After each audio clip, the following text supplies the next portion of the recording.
దక్షిణ భారత రాష్ట్రాల మీద కొంతమంది ఉత్తర భారత ఉద్రగాళ్లకు చిన్న సూపు ఉంటది. అసలు దక్షిణ భారతదేశ పోలు మనుషులే కానట్టు, మనోళ్ళకు టాలెంట్ లేనట్టు, వాళ్ళే గొప్పోళ్ళు అన్నట్టు చేస్తుంటారు బడవేగాళ్ళు. అయితే వాళ్ళ అక్కసు కడుపులున్న కుట్రలను అప్పుడప్పుడు బయట పెడుతుంటారు. ఇగో గిట్ల వాని కంత్రితనం బయట పెడుతుంటారు అవులగాళ్ళంతా. వార్ 2 అనే సినిమాల యాక్షన్ చేసిన మన తెలుగు హీరో జూనియర్ ఎన్టీఆర్ బొమ్మను చూడుండ్రి ఎట్లా మార్ఫింగ్ చేసి కించవరిసిండ్రో. వాని బద్మాష్ తెలివిల చెప్పు, వాని తలకాయ నిండా విషమున్న బతుకుల పెండ. ట్విట్టర్ అనే సోషల్ మీడియాలో కేఆర్కే అంటే కమల్ ఆర్ ఖాన్ అనే పేరుతోని అకౌంట్ ఉన్నోడు ఇట్లా చేసిండు. వీడిట్లా పెట్టిండంటే వాడు ఉత్తర రాష్ట్రాల ఉల్ఫాగాడు అన్నట్టే కదా. ఉత్త ఫోటోను పోస్ట్ చేసుడే కాదు, వాని కడుపులున్నదంతా విషమే అన్నట్టు రాసుకొచ్చిండు.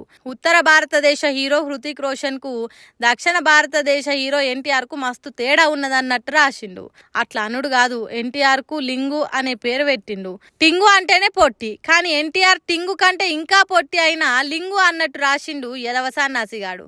అందుకే కావచ్చు హృతిక్ రోషన్ ఎత్తుండే తానికి ఎన్టీఆర్ స్టూల్ వేసుకొని నిలబడ్డాడు అన్నట్టు మార్ఫింగ్ చేసిన ఫోటో పెట్టిండు.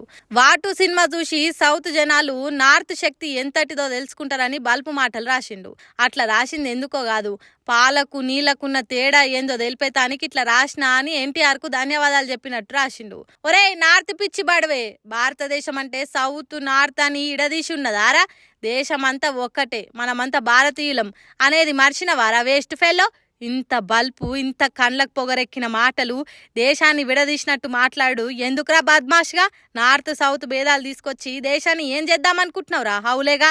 సినిమాను సినిమా తీరుగా చూడాలి గాని భేదాలు చేసుడేంద్రా? తలకాయల మెదడున్నదా లేకుంటే పెండున్నదా అని పొట్టు పొట్టు తిడుతున్నారు. భారతదేశం అంతా ఒక్కటే అనే పబ్లిక్ వీని మీద ఖచ్చితంగా కేసులు పెట్టి గట్టి బుద్ధి చెప్పాలి. దేశాన్ని విడగొట్టినట్టు ఇంకెవ్వడు మాట్లాడకుండా చెయ్యకుండా అని కోరుతున్నారు.